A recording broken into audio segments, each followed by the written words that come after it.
So, tapos na nako na siyang gitimplahan, guys, ug mga pampalasang magic sarap asin, bitchin. Then, lagyan na dahil nato siya og mga lamas. Like loyang, onion, then, siling espada, guys. Pagkatang siling haba. Then, lagyan na dahil nato og suka.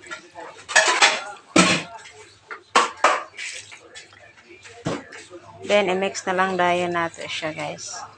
Then, ako ni siyang butangan og oil para lamig yun siya nga pagkapaksiw.